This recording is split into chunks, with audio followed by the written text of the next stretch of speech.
पनेठी के पास की, जो मांस लेके मीट फैक्ट्री से जा रहे थे अतरौली की तरफ, तो कुछ लोगों ने षड्यंत्र के तहत इस तरीके की घटना को अंजाम तक पहुंचाया। लेकिन वहां जो है दो लोग ऐसे पहुंचे जिनका मैं बहुत ही बेहतरीन तरीके से नाम लेना चाहूंगा, अब्दुल हमीद गोधी साहब और मनोज यादव जी, जिन्होंने वहां जाकर एसपीआरए से बात कर कर उन सभी लोगों को निकालने का काम किया और मेडिकलों में भर्ती कराया।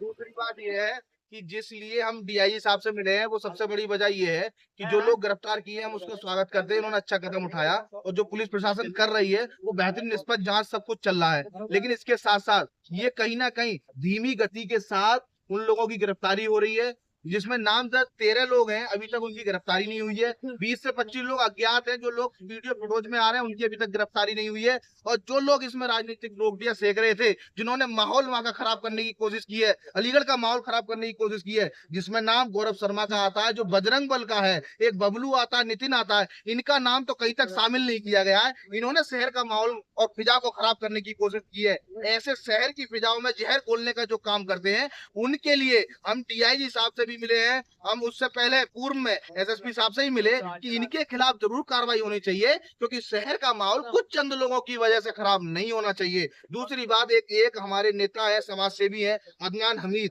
जिन पर गलत गलत तरीके से फर्जी मुकदमा दर्ज कराया है, जिसमें बजरंग दल का कोई रोल नहीं है, बजरंग दल की तरफ से मुकदमा दर्ज कराया गया है। जो शख्स है वो खुद जो है ढोंगी है, उसने मुकदमा दर्ज कराया, पुलिस इस बात को जानती है, जिस बुनियाद पर उसने मुकदमा दर्ज कराया है उसका कोई कोई कोई मतलब उसका कोई निराधार ही नहीं है, कोई अस्तित्व नहीं है, और ऐसा मुकदमा नहीं चलते हैं। इसलिए मैंने डीआई साहब से ये मांग की है कि अदनान हमीद का मुकदमा खत्म कराया जा सके, जिससे कि लोगों में सकारात्मक एक विचार जो है आपके प्रति रहे कि हाँ हमारे साथ इंसाफ हुआ है। क्योंकि गलत तरीके से भीड़ के साथ जाके आप मुकदमा कराएंगे तो आप इससे समाज को क्या मैसेज देना चाह रहे हैं। तीसरी बात यह है, जब इस तरह की किसी भी समाज के साथ ये घटना होती है, चाहे किसी भी समाज का हो, किसी वर्ग का हो, किसी धर्म का हो, तो मैं चाहता हूं भारतीय न्याय संहिता बीएनएस की धारा 103 क्लोज 2 को धारा 62 के साथ और 117 क्लोज 4 में उस पर मुकदमा दर्ज होना चाहिए। इसका मतलब ये है कि मॉब लिंचिंग का मुकदमा जरूर चलना चाहिए, क्योंकि आने वाली जो पीढ़ी है,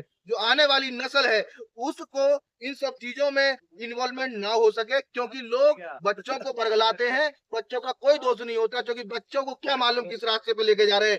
जो इसलिए इस पे इस तरीके की कार्रवाई होनी चाहिए, जो भविष्य है हमारा वो कम से कम इससे दूर रहे, पढ़ाई की तरफ रहे, तहजीब की तरफ रहे, तालीम की तरफ रहे, आईएएस बने, डॉक्टर बने, इंजीनियर बने। तो मेरा सब पूरा मकसद ये है कि समाज में किसी भी तरीके की असामाजिक तत्वों की कोई जगह नहीं है, ये हम स्पष्ट करना चाहते हैं।